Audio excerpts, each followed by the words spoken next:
அனைவருக்கும் வணக்கம். எனக்கு கிடைத்திருக்க நேரங்கள் 11 நிமிடங்கள். 11 நிமிடங்களில் உங்களிடம் அன்பான 5 பறவைகள் குறித்த அரிய தகவல்களை பகிர்ந்து கொள்ள வாய்ப்பு கொடுத்த நூலகத்துறைக்கும் மாவட்ட நிர்வாகத்துக்கும் முதற்க நன்றியை தெரிவித்துக் கொள்கின்றேன். வணக்கம். நம் வாழ்வில் சிறந்த பல அரிய வாழ்வியல் முறைகளை பறவைகள் நமக்கு கற்றுத்தருகின்றது. நம்ம நீலகிரி மாவட்டம் 64% வனப்பகுதி நிறைந்த மாவட்டமாக இருக்கனால உள்நாட்டு மற்றும் வெளிநாட்டு பறவைகள் அதிகமாக வந்துட்டு போகுது. இந்த நீலகிரி வனப்பகுதியை அதிகப்படுத்தினாலே பறவைகள் நம் வாழ்வில் மிக சிறந்த பங்களிப்பை கொடுத்துருக்கு. காடுகள் பெருகிருந்தாக்கா பறவைகள் அதிகமாக இருக்கும். மரங்களை நடலாம், காடுகளை உருவாக்கணுனாக்கா பறவைகள் தான் இருக்கணும். பறவைகள் காடுகளை வளர்க்கும் தேவதைகள்.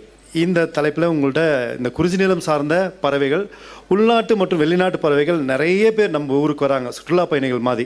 அவர்களை குறைஞ்சமாக ஒரு 200 பறவைகளை ஆவணப்படுத்துறதுக்கு வாய்ப்பு கிடச்சி, அதில் நீலகிரி மண் சார்ந்த பறவைகள், மண் சார்ந்த மக்களோட இணைந்த பறவைகள் ஒரு 5 பறவைகள். என்னோட 15 ஆண்டு அனுபவத்தை உங்களிடம் 10 நிமிடங்களில் பகிர்ந்து கொள்கின்றேன். மாணவர்கள் அனைவருமே கைபேசிகளை மறந்து பறவைகளை தேடணும், பறவைகளை பார்க்கணுன்ட்டு ஒரு சின்ன வேண்டுகோளை விடுத்து நான் ஆரம்பிக்கிறேன். நம்மளோட பறவையில் முதலாக பார்க்குறது ஹார்ன்பில்ன்ற ஒரு பறவை. இந்த பறவை நம் மண் சார்ந்த பழங்குடி மக்களோட, ஆளுக்குறும்பர் பழங்குடி மக்களோட வாழ்வியல் முறையில் இணைந்திருக்க பறவை. இந்த பறவை நம்ம கணவன் மனைவி காதல் எப்படி இருக்குன்றதுக்கு ஒரு உதாரணமாக இருக்க பறவை.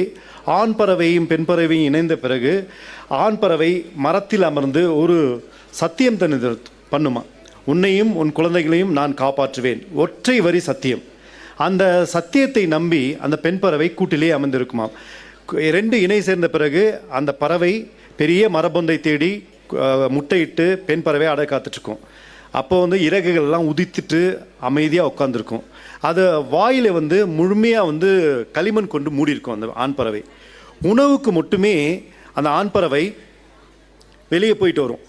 வேட்டை விலங்குலையோ இல்லை மனிதர்களால் வேட்டையாடப்பட்டாலோ அந்த பறவை இறந்துருச்சுன்னா அந்த பெண் பறவை உள்ளேருந்து வராது, உள்ளவே இறந்து போயிடும், குழந்தைகளோடு இறந்து போயிடும். என் தலைவன் வருவான், எனக்கான உணவை தருவான், என்னையும் என் குழந்தைகளை காப்பாற்றுவான்ற ஒத்த நம்பிக்கை இருக்கும். இந்த பறவை எப்படி பழங்குடிகள் வாழ்வில் இணைஞ்சிருக்குனாக்கா, நம்ம பழங்குடி மக்களில் ஆளுக்குறும்பர்ன்ற ஒரு பழங்குடி மக்கள் இருக்காங்க.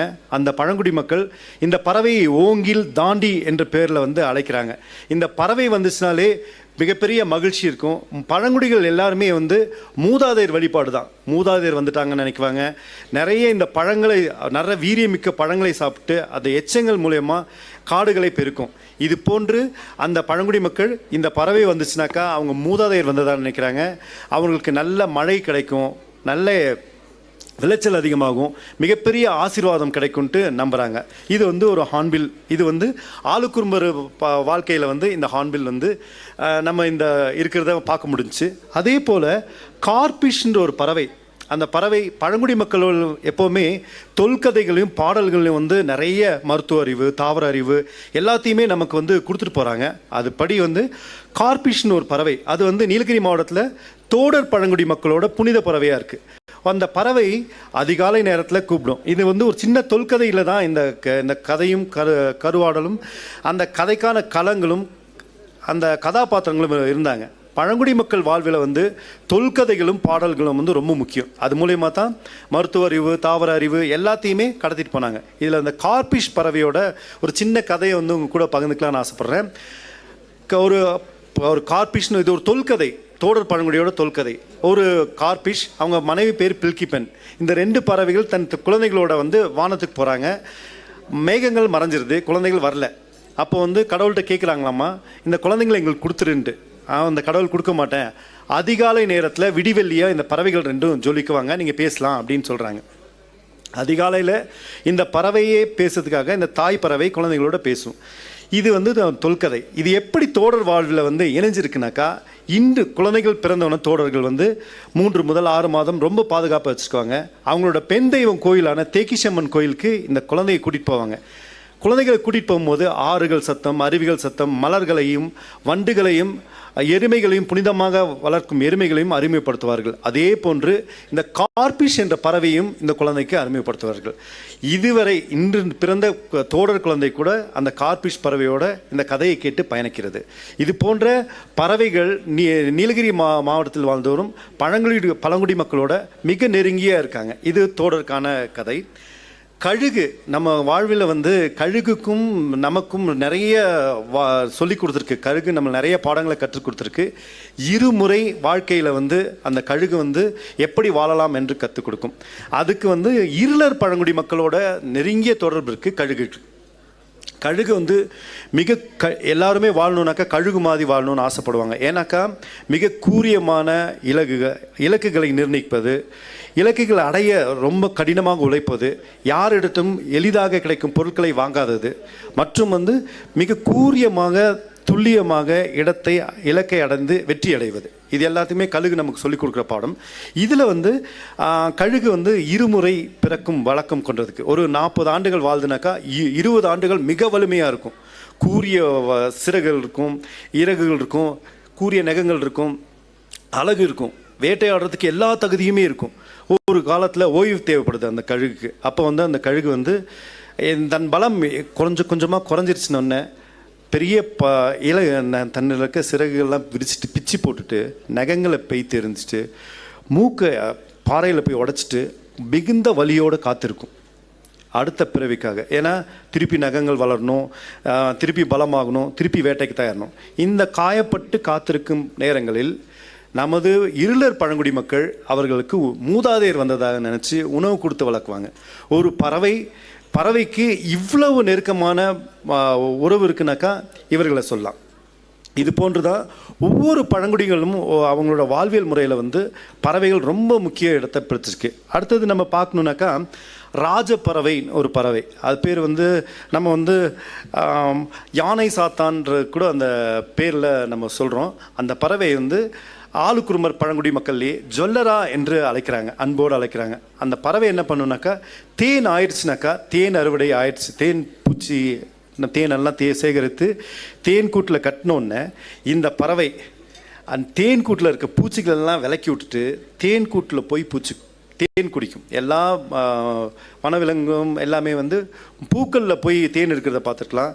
இந்த பிளாக் ட்ராங்கோ, அது ஆங்கிலத்தில் வந்து சொல்லலாம் பிளாக் ட்ராங்கோ, அந்த பறவை வந்து அந்த இருக்க பூச்செல்லாம் விளக்கிட்டு உள்ள தேன் கூட்டில் போய் தேன் குடிக்கும். அந்த பறவை ஜொல்லரான்ற பறவை தேனெல்லாம் குடித்தோடனே தேன் அறுவடை ஆயிடுச்சு, நீங்கள்லாம் வாங்கணுன்னே ஆளுக்குறும்பர் இருக்க பழங்குடி மக்கள்கிட்ட போய் பாட்டு பாடுமா.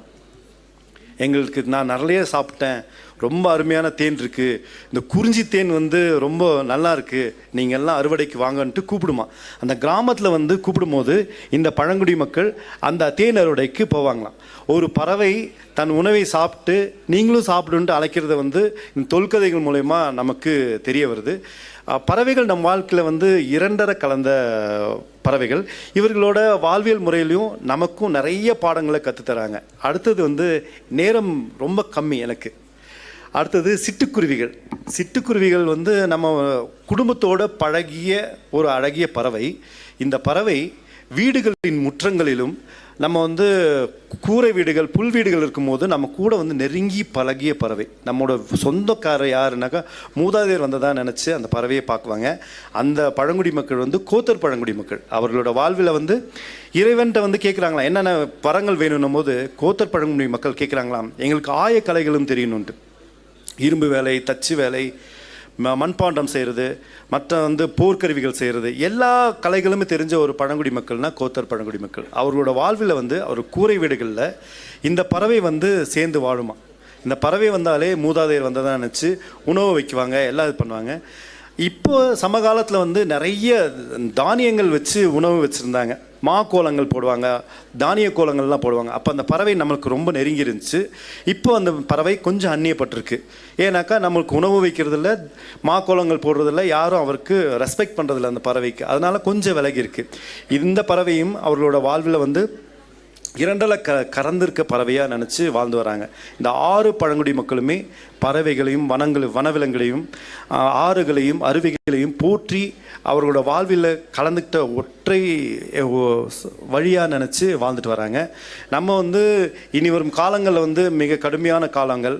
நீங்கள் ஒரு 2-3 விஷயங்கள் மட்டும், இப்போ பழங்குடிகள் வாழ்வில் பறவைகளின் பங்கு நம்ம பேசியாச்சு. பறவைகளை காப்பாற்றணுன்னா எல்லாருமே மாணவர்களாக இருக்கீங்க. ஒரு 2-3 விஷயம் மட்டும் உங்கள்கிட்ட பதிவு செஞ்சுட்டு போகணுன்னு ரொம்ப ஆசைப்பட்றேன். நீங்கள் எல்லாம் பபிள் கம் சாப்பிடுவீங்களா? எனக்கு இன்னும் 2 நிமிடங்கள் தான் இருக்குது. 2 விஷயம் தான் சொல்ல போகிறேன். பபிள் கம் சாப்பிடுவீங்களா? எல்லாம் சாப்பிட்டுட்டு இனிமேட்டு அதை அப்படியே போடக்கூடாது. ரோட்டில் போட்டால் என்ன ஆகும் அப்படின்னு தெரியுமா? ஒரு பறவை உணவு நினச்சி அதை சாப்பிடும், வாய் ஒட்டிக்கும். இறகுல ஒட்டிச்சுனாக்கா இறகு ஒட்டிடும், பறக்க முடியாது, இறந்து போயிடும். இனிமேட்டு யாருனாச்சும் பபிள்கம் சாப்பிட்ற மாதிரி இருந்துச்சுன்னா அந்த பறவையை நினச்சி பபிள்கம்மை காயத்தில் சுற்றி டஸ்ட்பினில் போட்டால் அந்த பறவை சாப்பிடாத இருக்கும். இன்னும் வீட்டில் எல்லோரும் பால் கவர் வெட்டுவாங்களா? அம்மா எல்லாமே இனிமேட்டு பால் கவர் வெட்டினா அந்த கார்னரில் மட்டும் வெட்டுவாங்க. ரொம்ப அழகாக வெட்டி சின்னதாக போடுவாங்க. பால் ஊற்றிட்டு அந்த சின்ன துணி போட்டுருவாங்க. அந்த பால் கவரையும் சாப்பிட்டு இந்த பறவைகள் இறந்து போகுது. சரிங்களா? இனி நீங்கள் வீட்டுக்கு போனோடனே நீங்கள் தான் இந்த உலகம் வாழணுனாக்கா பறவைகள் நல்லா இருக்கணும். பறவைகள் நல்லா இருந்தால் தான் இந்த பூ உலகம் மிக சிறந்தமாக இருக்கும். இந்த 2 கருத்துக்களை உள்வாங்கி பறவைகளையும் வனவிலங்குகளையும் உங்களோட நெருங்கிய உறவினர்களாக நினச்சி நீங்கள் கடத்தணும்னு ரொம்ப ஆசைப்பட்றேன். இந்த வாய்ப்பு கொடுத்த அனைவருக்கும் நன்றி.